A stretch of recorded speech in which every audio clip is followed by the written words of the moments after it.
We've seen a few turnarounds, and I think typically we've seen it from this particular franchise, Harsha, losing games from the jaws of victory. It wasn't a theft. It was an invitation to steal. You know, you have invitations to tender. Like that, I think Punjab put out an invitation to steal. And 2 overs, 8 runs to get. You've got 2 batsmen set. Nicholas Pooran is set. Aiden Markram is set. They're both scoring at 140, 150 strike rate. There's no way you can lose that game. I mean, Fizz bowls a great over, but never underestimate the ability to bottle up a game. I keep going back to what someone told me. The fear of winning sometimes overrides the fear of losing. I mean, how could you lose that game? I mean, okay, let's not take it away from Kartik Tyagi. I just thought those Yorkers, full ball, good to see the Yorker back. But I mean, you can't lose that game. You can't lose that game. But Shaun Pollock, choice of bowler.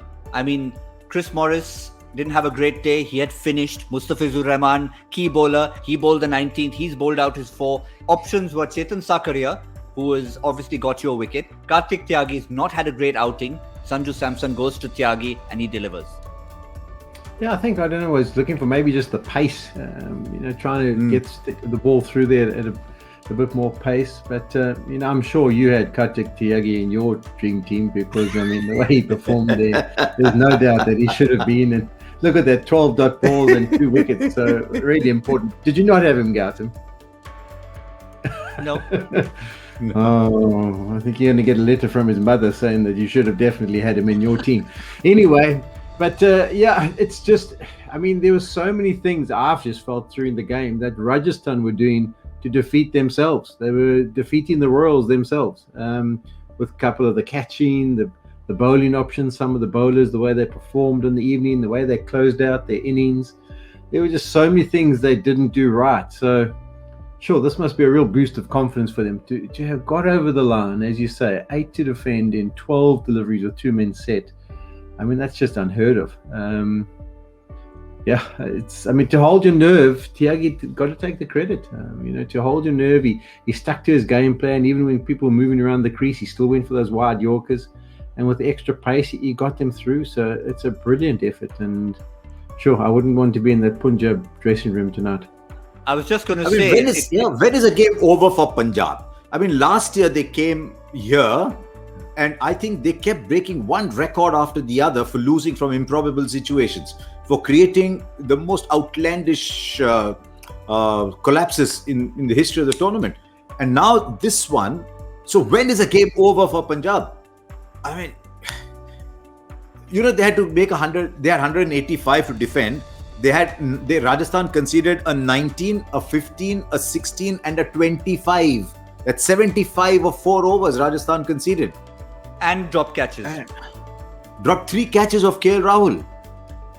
I mean, I thought Mayank Agarwal played fantastic. I was about to say, when I was making the little notes, not as copious as Polly was doing, because you could see on the picture, Polly was writing a thesis about today's game. But I was just saying, look at it from Punjab's point of view. Openers outstanding. Pooran gets back into form. Markram gets back into form. Shami is in form. Arshdeep delivers at the end. If you see, Punjab were ticking off so many boxes till... I mean, it's like you've come to the station half an hour early. The train is there. And with 3 minutes to go for the train, you decide you want to go to the pharmacy and that's about 5 minutes away and get something. Yeah, as Shaun was saying, in terms of being in that dressing room, it should have been a 42nd birthday party for Chris Gayle, but instead it's going to be the likes of Andy Flower and Anil Kumble delivering some sort of a chatter. I'm not sure if that happens every time, or is there anything left to be said for a game like that, Shaun? Yeah, I think that's often when the coaching staff just go quiet because what do you say? I mean, you've got to allow the emotion to subside, and in those circumstances, you're going to be very emotional as a coach. You basically banked on the 2 points. I mean, everything's going according to plan with 2 overs to go. There probably wasn't even a thought in Anil Kumble's mind that they could lose that game. They were probably actually saying, come quickly finish this game because it's going to help our net run rate. Not even contemplating the fact that it could possibly go the other way. And even when it got down to the last over, you're saying to yourself, as a coach, well, I've got my two men at the crease there who are on 30 odd. Basically set. They've been there for a period of time. To have that situation unfold, two dots, 4 singles, another single and 2 wickets, and not even bat on ball at times.